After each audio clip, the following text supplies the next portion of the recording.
네. 차렷 경례. 바로 네, 더불어민주당 김병주 의원입니다.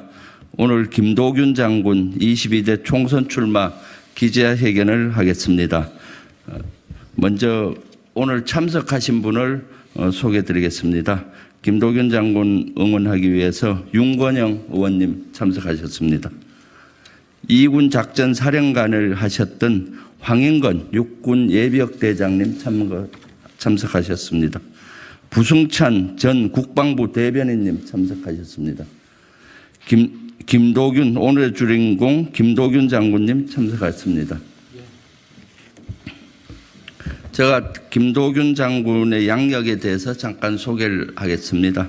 김도균 장군은 속초에서 태어나서 강원도 속초 대포초등학교를 나오고 육군사관학교를 졸업했습니다. 이후 전후방에서 35년간 국가와 국민께 헌신하는 군대 생활을 하고 장군, 육군 소장으로 예편을 하셨습니다. 군에 있는 동안에는 전후방 각지에서 대대장, 연대장 등 중요 직책을 했었고 특히 국방부에 근무하면서 남북 평화를 열어가는 핵심 전문가로서 역할을 했습니다. 특히 그 중에서도 또 청와대에서 문재인 정부 청와대에서 안보실 국방개혁 비서관을 하면서 국방개혁 2.0을 이끌어서 우리 군을 강군으로 만들었습니다. 또한 국방부에 근무하면서 대북 정책관을 하면서 9.19 군사합의를 이끌어낸 주인공이기도 합니다. 즉 남북 평화를 열어가는 최고의 전문가였습니다. 이후에 삼성 장군으로 승진을 해서 수도방위사령관을 역임을 했습니다. 서울 수도권을 방위하는 중책을 훌륭히 수행하고 예편을 하셨고 현재는 더불어민주당 국방안보특별위원회 수석부위원장을 하고 또 당을 위해서 많은 노력을 하고 계십니다. 김도균 장군은 저와 군에서 오랫동안 전우입니다. 그래서 누구보다도 제가 김도균 장군은 잘 압니다. 김도균 장군은 정치 지도자로서 갖춰야 할 인품과 능력과 비전을 모두 갖추었습니다. 인품으로서는 따뜻한 가슴과 동고동락의 리더십, 또 누구보다도 품위 있는 인품을 가졌습니다. 능력은 군에서 이미 검증이 됐습니다. 어떤 직책을 맡더라도 최소 노력으로 최상의 성과를 했고 우리 역사의 가장 중요한 9.19 군사합의를 이끌 정도로 전문성을 인정받고 있습니다. 또한 비전을 가지고 있습니다. 남북 평화를 만들어서 남북 통일의 비전과 또한 어떤 지역을 맡으면은 그 지역에 동고동락하면서 발전할 수 있는 그런 비전을 갖춘 아주 훌륭한 인재라고 생각이 듭니다. 그럼 윤건영 의원님 잠깐 한 말씀 하시고 김도균 장군의 기자회견문 발표를 하겠습니다. 윤건영입니다. 앞서 김병주 의원님께서 김도균 장군에 대한 말씀 소상하게 해주셨습니다. 김도균 장군은 저와 함께 문재인 정부 청와대에서 근무를 한 동료입니다. 그리고 9.19 군사 합의의 주역이기도 합니다. 한반도 평화 프로세스 정책을 추진하는 데 있어서 없어서는 안 될 소중한 존재였습니다. 그런 김도균 장군께서 정치의 뜻을 품고 큰 발걸음을 내딛는다고 합니다. 평소 김도균 장군이 보여줬던 것들을 감안할 때 지역을 위해서나 우리 대한민국을 위해서도 큰 힘이 될 것이라고 확신합니다. 고맙습니다.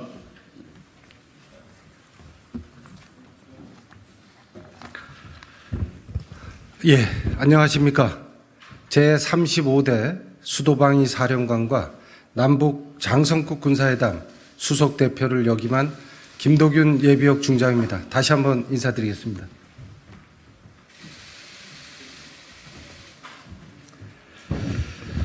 저는 오늘 내년도 4월 10일 실시되는 제22대 국회의원 선거에서 속초 인제 고성 양양 지역구에 출마하기로 결심했습니다.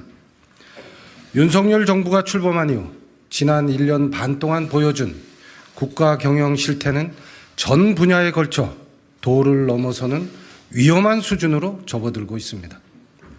고물가, 고금리 등의 객관적 수치로 나타나는 경제 지표들뿐만 아니라 국민들의 일상적이고 안정된 삶조차 더 이상 희망을 기대하기 어려운 수준의 벼랑 끝으로 내몰리고 있는 실정입니다. 사회 모든 부문에서 이해하기 어려운 수준의 퇴행이 지속적으로 반복되면서 민생과 경제, 더 나아가 대한민국의 미래조차 사라질 수 있겠다는 불안감까지 들고 있습니다. 윤석열 정부는 일본의 불법적인 후쿠시마 핵 오염수 방류 행위를 방조하고 홍범도 장군을 비롯한 독립운동가들의 명예와 업적을 심각하게 훼손하는 행위를 서슴지 않고 있습니다. 또한 순직한 해병대 장병의 사건 수사와 관련해서는 이해하기 어려운 사건 처리 과정을 통해 국민들의 정서와 상식을 완전히 무시한 한심한 행태를 보이고 있습니다. 특히 대결 일변도의 대북 강경 정책은 우리 국민들의 안보 불안감을 지속적으로 증폭시키고 있습니다. 현재 남북 간에는 언제 어디서 어떠한 형태의 충돌 사항이 발생하더라도 전혀 이상하지 않을 수준의 심각한 위기감이 조성되어 있습니다. 남북관계 및 북미관계가 지속적으로 악화되고 강대강 대립사항이 갈등과 위기를 만들어감에 따라 한반도는 접경지역 일대에서의 교전 상황을 넘어서 전쟁 발발 가능성까지도 우려해야 되는 수준의 위험한 국면이 지속 전개되고 있습니다. 이런 위험한 국면이 전개되고 있는데도 그동안 남북 간 접경지역 일대에서의 안전핀 역할을 정상적으로 수행해온 9.19 군사합의의 폐기와 효력 정지를 주장하는 국익을 무시한 무분별한 언행들은 도저히 받아들이기 어려운 정략적 행태입니다. 대한민국의 안위와 국민들의 평화로운 삶조차 위협받고 있는 작금의 안보 상황을 더 이상 방관할 수 없어 무거운 마음으로 현실 정치에 뛰어들 결심을 했습니다. 9.19 군사합의는 반드시 지켜져야 하며 이를 통해 남북 간 접경지역 일대에서의 군사적 안정성을 우선적으로 유지해야 합니다.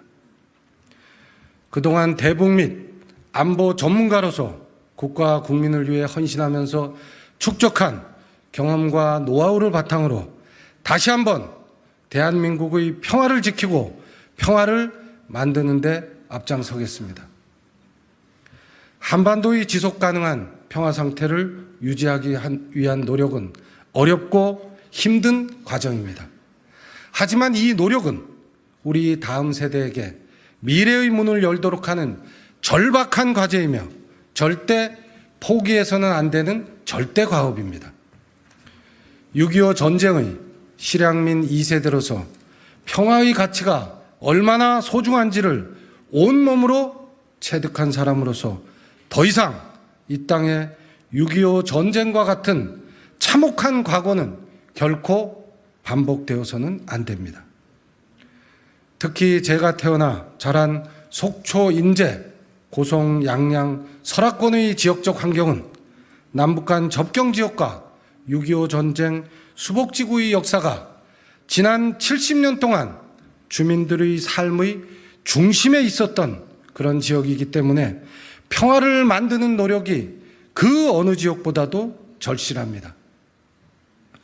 설악권에서 태어나 자랐고 대한민국의 안보와 평화를 만드는 데 헌신했던 충직한 마음으로 대한민국과 내 고향 설악권의 평화와 새로운 미래를 만드는 데 혼신의 노력을 경주하겠습니다. 설악권은 평화가 경제이며 평화와 통일을 향한 대한민국의 대표적인 상징 지역인 만큼 우리 국민들은 물론 전 세계인들에게 평화 경제의 성공적인 모습을 보여드리겠습니다. 내년도 4월 국회의원 선거에서 더불어민주당과 함께 평화 안보, 평화 경제의 가치를 구현하기 위해 사랑하는 설악권에서 큰 걸음을 내딛겠습니다. 힘들고 어려운 여정이 되겠지만 내년 총선 승리, 더 나아가 민주당 4기 정부 출범을 위해 뚜벅뚜벅 앞으로 나가겠습니다.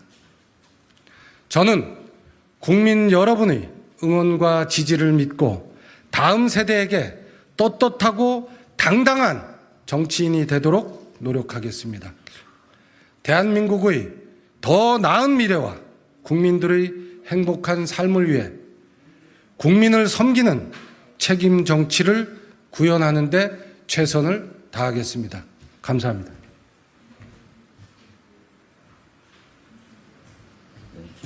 마치겠습니다.